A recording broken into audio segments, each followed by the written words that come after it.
তোমাদের জন্য আমি আল্লাহ পাক এত এত নেয়ামতের ব্যবস্থা করেছি। যত নেয়ামত আমি আল্লাহ পাক তোমাদেরকে দিয়েছি, তার মধ্যে আমি আল্লাহ পাক তোমাদেরকে শ্রেষ্ঠ তিনটা নেয়ামত দান করেছি। এক নাম্বার নেয়ামতের নাম হলো আমার কোরআন কিতাবুল্লাহ।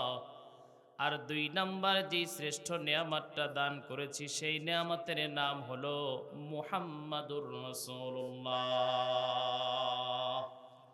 সাল্লাল্লাহু আলাইহি ওয়াসাল্লাম।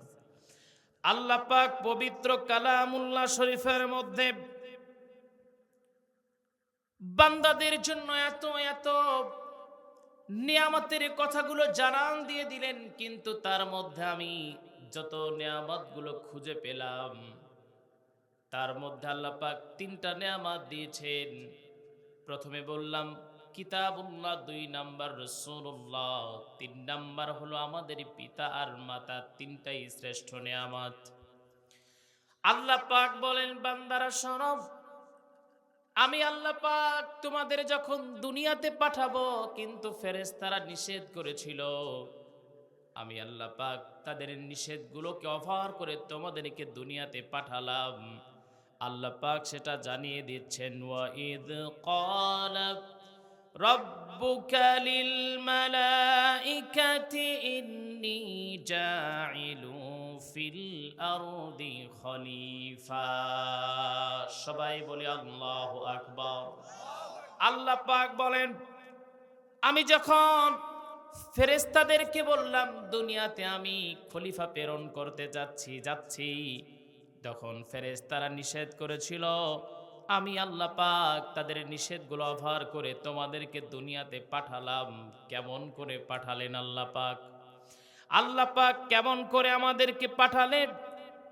আমরা কিন্তু কর্দম ছিলাম, মাটি ছিলাম। আল্লাহ পাক বলছেন, ইয ক্বালা রাব্বুকা লিল মালাইকাতি ইন্নী খালিকুন বাশারাম মিন তিন।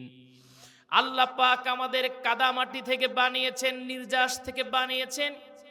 আয়াতটা সরাসরি আদম আলাইহিস সালাতু ওয়াস সালামকে আল্লাহ পাক ডাইরেক্ট ইন্ডিকেট করে আল্লাহ পাক বললেন, আমার ভাইরা, আমার বন্ধুরা শোনেন, আল্লাহ পাক যদিও করদমের নির্যাস থেকে আমাদেরকে বানালেন, কিন্তু তার জন্য কিন্তু আমাদের মা বাবার প্রয়োজন ছিল কি ছিল না? আছে না? ছিল তো নাকি? আল্লাহ পাক বাবা আর মার মধ্য দিয়ে আমাদেরকে দুনিয়াতে পাঠালেন। আপনারা শেষ পর্যন্ত থাকবেন তো?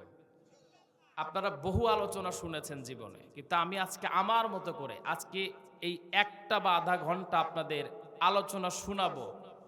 আপনারা এখান থেকে কিছু নিয়ে যাবেন, যেটা মানে আমল করার মতো। আপনারা শেষ পর্যন্ত থাকবেন তো? ধৈর্য ধরে। যদি ভালো না লাগে শেষ পর্যন্ত, তাহলে আমার বললেন জীবন আর চয় আসবো না, কিন্তু 1 ঘন্টা হোক আপনাদের থাকা লাগবে। থাকবেন তো ইনশাআল্লাহ? আমার ভাইরা, আমার বন্ধুগণ, আল্লাহ পাক বলেন, ইয়া আইয়ুহান নাসু ইন্না খলাকনাকুম মিন যাকারিন ওয়া উনসা। আল্লাহ পাক বলছেন, আমি তোমাদেরকে একটি পুরুষ একটি নারী থেকে তোমাদেরকে আমি আল্লাহ পাক সৃষ্টি করেছি। আমার ভাইয়েরা, আমার বন্ধুগণ, তার মানে আল্লাহ পাক এখানে একটি পুরুষ বলতে আমার বাবা আমার মাকে বুঝালেন। কিন্তু বিজ্ঞানী একজন ছিলেন, তিনি ছিলেন বান্দর, ওর নামই বান্দর। ও বলছে মানুষ নাকি বানর থেকে হইছে। আমার ভাইরা, আমার বন্ধুগণ, কিন্তু কোরআন সেই কথা বলেন নাই। কোরআন বলেছেন, না, তোমার বাবার তোমার মায়ের মধ্য দিয়ে আমি আল্লাহ পাক বানিয়েছি। আমার ভাইরা, আমার বন্ধুগণ, আল্লাহ পাক যে আমাকে আপনাকে বানালেন মা আর বাবার মধ্য দিয়ে, বাবার যে মধ্য থেকে নাপাক পানিটা বের হয়, মায়ের নাপাক পানিটা রেহেমের মধ্যে থাকে, সেখান থেকে মানে বাবার ভিতর থেকে নাপাক পানি থেকে আল্লাহ পাক 4টা জিনিস বানান। সবাই বলেন কয়টা? রক্ত, গোশত, চর্বি আর চামড়া। মায়ের রেহেমের মধ্যে যেই নাপাক পানিটা আল্লাহ পাক রেখে দিয়েছেন, সেখান থেকে আল্লাহ পাক 4টা জিনিস বানান: চুল, রগ, হাড় আর পর্দা। আল্লাহ পাক বলেন, শোনো, যেহেতু আমি রহমান, আমার এই নামের খাতিরে আমি আল্লাহ পাক আরো 5টা জিনিস যোগ করে একটা পূর্ণাঙ্গ মানুষ তৈরি করি। قل هو الذي أنشأكم وجعل لكم السمع والأبصار والأفئدة قليلا ما تشكرون। অন্য আয়াতের সমন্বয়ে আল্লাহ পাক বলেন, তোমারে আমি ব্রেন নামক নেয়ামত দিয়েছি বান্দা, তোমার সব ঠিক আছে, কিন্তু যার ব্রেন নাই সে মানুষটা হলো পাগল। যার চোখ নাই তাকে আপনারা মানুষ বলেন না, বলেন অন্ধ। যার কান নাই মানে কান আছে কিন্তু শোনে না তাকে বধির বলেন। যার মুখ আছে কিন্তু কথা বলে না তাকে বোবা বলেন। আল্লাহ পাক বলেন, জিহ্বার মধ্যে স্বাদ আর নাকের মধ্যে ঘ্রাণ দিয়ে, ঘ্রাণ শক্তি দিয়ে, 5টা জিনিস দিয়ে আমি আল্লাহ পাক একটা পূর্ণাঙ্গ মানুষ তৈরি করি। জোরে কোন সুবহানাল্লাহ। আল্লাহ পাক সুন্দর করে ডেকে বলছেন, শোনো,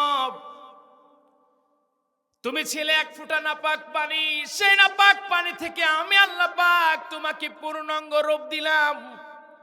মায়ের পেটের মধ্যে আমাদের আকৃতি কেউ দেয় নাই। সবাই একটু জবান খুলে বলবেন, মায়ের পেটের মধ্যে আমাদের যিনি চেহারার আকৃতি দান করলেন তিনি কে?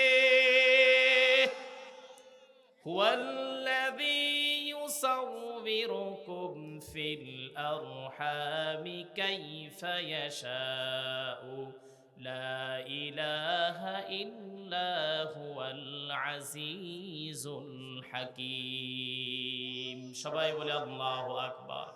আল্লাহ পাক বলেন, তোর মায়ের পেটের মধ্যে তোর চেহারার আকৃতি কেউ দেয় নাই, আমি আল্লাহ পাক নিজে দান করেছি।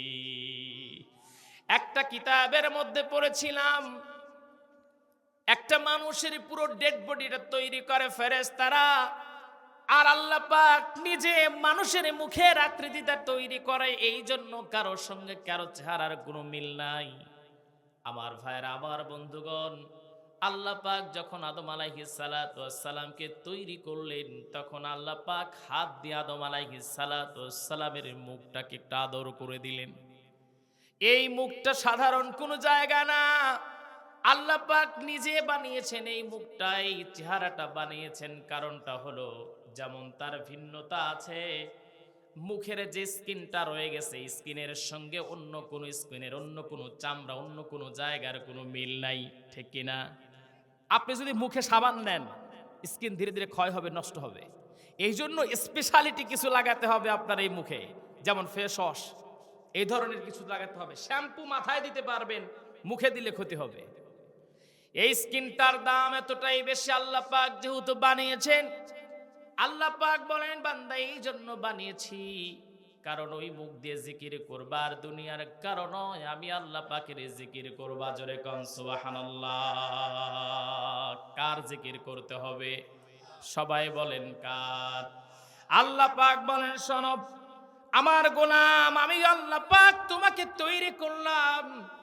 আমি আল্লাহ পাকের দিকে তুমি মুখাপেক্ষে আমার দিকে তুমি তাকিয়ে থাকবে, দুনিয়ার আর কারো দিকে তুমি তাকিয়ে থাকবে না। আল্লাহ পাক বান্দাদেরকে জানিয়ে বলছেন, আমার দিকে তোমরা তাকিয়ে থাকবে, দুনিয়ার আর অন্য কারো দিকে বান্দারা তোমরা তাকিয়ে থাকবে না।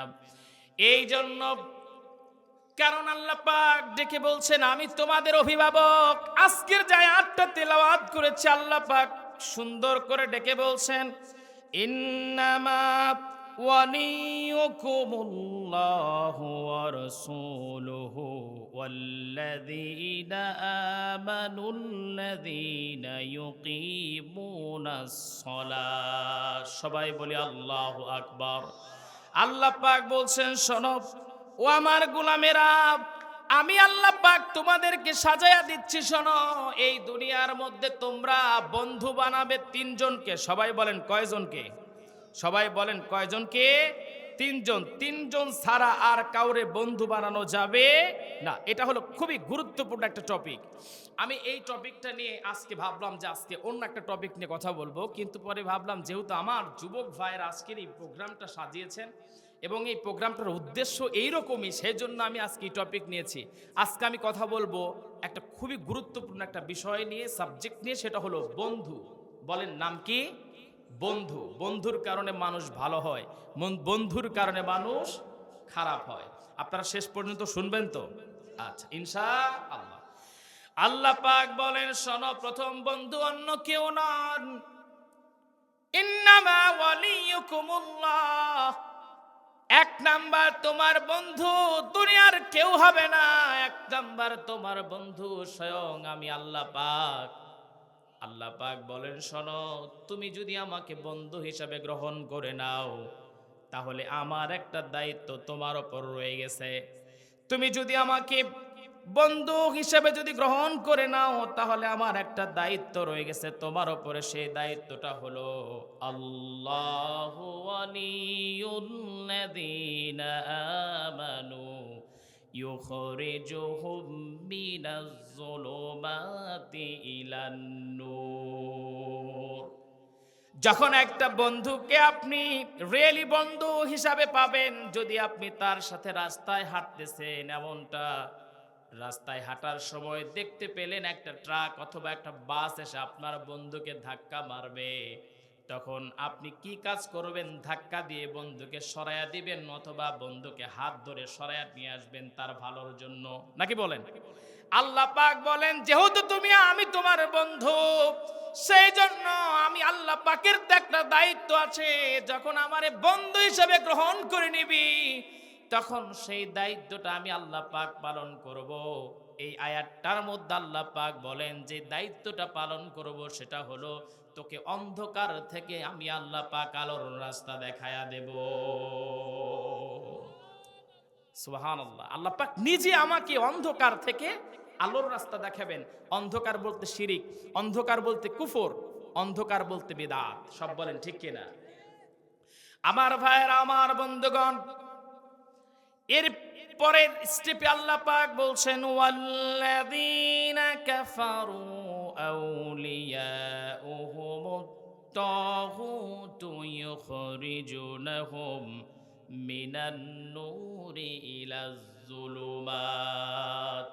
কিন্তু বান্দা, তুমি যদি কাফেরদেরকে যদি বন্ধু হিসাবে যদি গ্রহণ করো আমি আল্লাহ পাককে ছাড়া, তাহলে যদি তুমি আলোর মধ্যেও থাকো, আমি আল্লাহ পাক তোমারে অন্ধকার দেখায়া দেব, অন্ধকারের দিকে ঠেলে দেব। বাস্তব উদাহরণ হলো সৌদি আরব। সৌদি আরব না? তার মানে হলো সৌদি আরব ছিল আলোর মধ্যে, বানাইছে ইসরায়েলের বন্ধু, বানাইছে হলো ডোনাল্ড ট্রাম্পদের বন্ধু। এই জন্য আল্লাহ পাক ওদের মধ্যে এমন অন্ধকার ঢুকায়া দিচ্ছে, ধীরে ধীরে ওরা মেয়েদেরকে, সৌদির মেয়েদেরকে উলঙ্গর দিকে আহ্বান করতেছে। গাড়ি চালাও, যে যে ড্রেস পরো, কোনো সমস্যা নাই। নাউজুবিল্লাহ বলবেন না?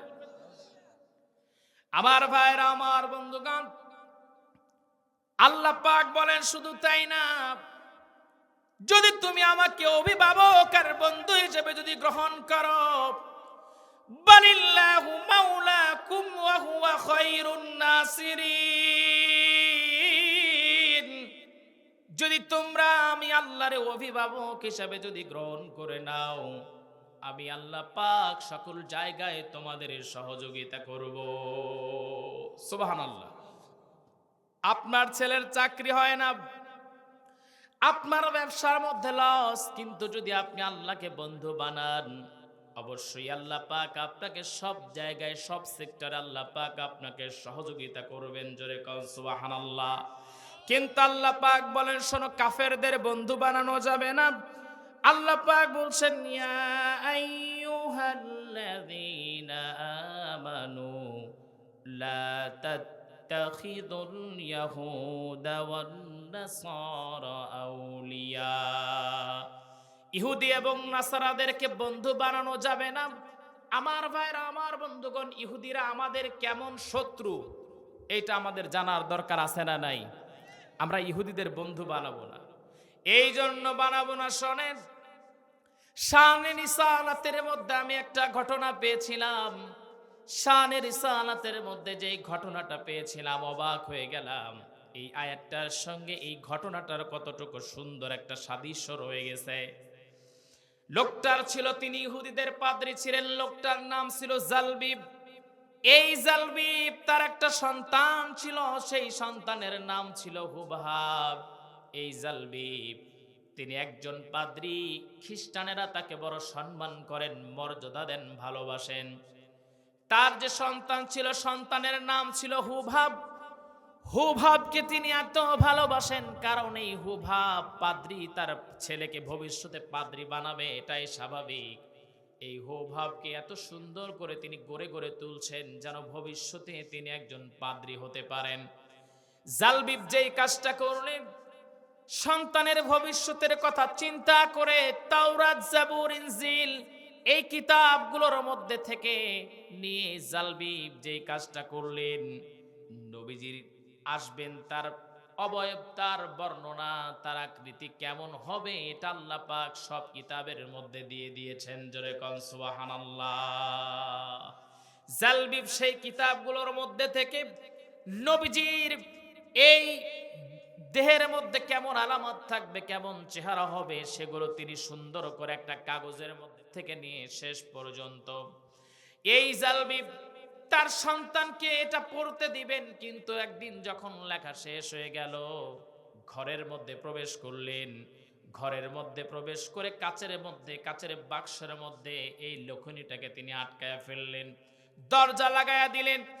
আর সন্তানকে ডেকে বলছে, আমার সন্তান হুভাব, তুমি শোনো, আমি যেদিন দুনিয়া থেকে বিদায় হয়ে যাব, বিদায় হয়ে যাবার পর তুমি যেই কাজটা করবে, ঘরের মধ্যে প্রবেশ করবে। ঘরের মধ্যে প্রবেশ করে একটা কাগজের মধ্যে একটা মহান মানবের জীবনী আমি তুলে ধরেছি, সেই মহান মানবের জীবনীটা তুমি পড়বা। ও আমার সন্তান শোনো, দুনিয়াতে যত এলেম অর্জন করো না কেন, এই যে মানুষটার জীবনে আমি লিখেছি, তার জীবনে যদি না পড়ো বাবা, জীবনে পাদ্রী হওয়াই বৃথা।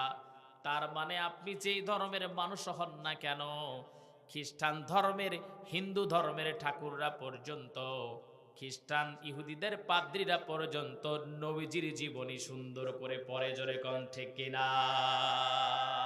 কারণ ওরা জানে তিনি হলেন সাইয়্যিদুল আম্বিয়া, সকল নবীর নবী। সুবহানাল্লাহ বলবেন না? আমার ভাইরা, আমার বন্ধুগণ, নবীজি সাল্লাল্লাহু আলাইহি ওয়াসাল্লামের জীবনী তিনি লিখেছেন। হুভাব ইয়াং মানুষ, যুবক মানুষ, হুভাব চিন্তা করলেন, আমার বাবা কেন বললেন বাবা মারা যাওয়ার পর এটা আমাকে পড়তে হবে, আগে আগে পড়লে কি সমস্যা? রাতের বেলায় যখন তার মা আর বাবা যখন ঘরের মধ্যে তালা লাগিয়ে ঘুমাচ্ছে, মদ পান করে ঘুমাচ্ছে, হুভাব গেলেন। এরপর মায়ের আঁচল থেকে চাবিখানা নিয়ে দরজা খুললেন, সেই ঘরের মধ্যে প্রবেশ করলেন। প্রবেশ করার পর হুভাব দেখতে পেলেন অন্ধকার ঘর, কিন্তু যেই কাচের মধ্যে তার বাবা এই কাগজটাকে রেখে দিয়েছে, সেই কাগজ থেকে এমন আলো বিচ্ছুরিত হচ্ছে, সেই আলোতে পুরো ঘরটা পর্যন্ত আলোকিত হয়ে গেছে।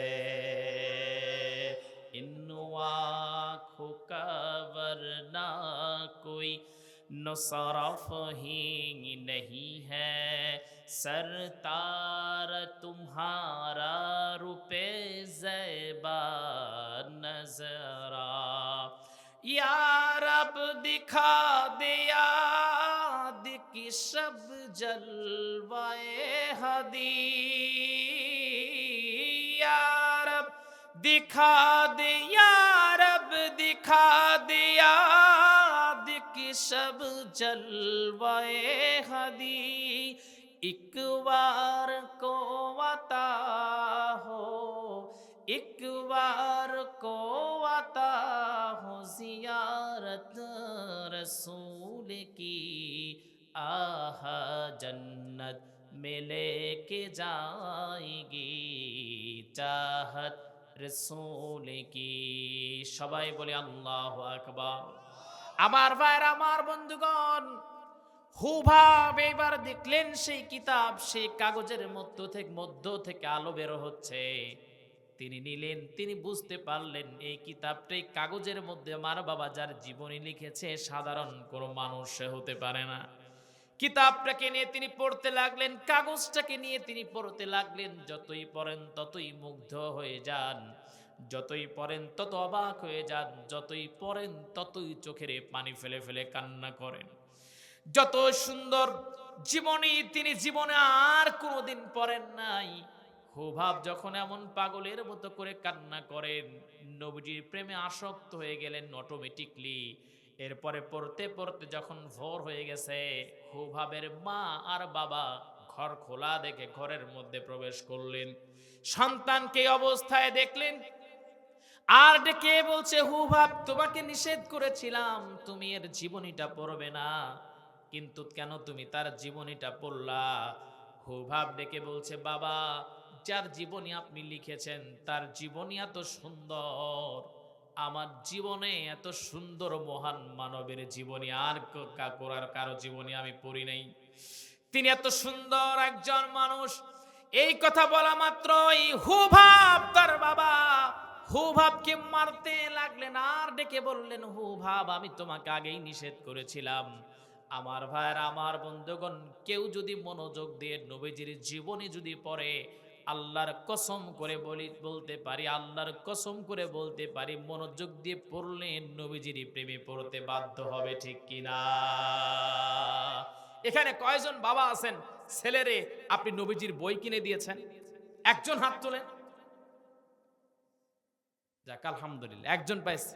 গত কয়েকটা প্রোগ্রামে এই কথা বলতে গেলে আর পাই না।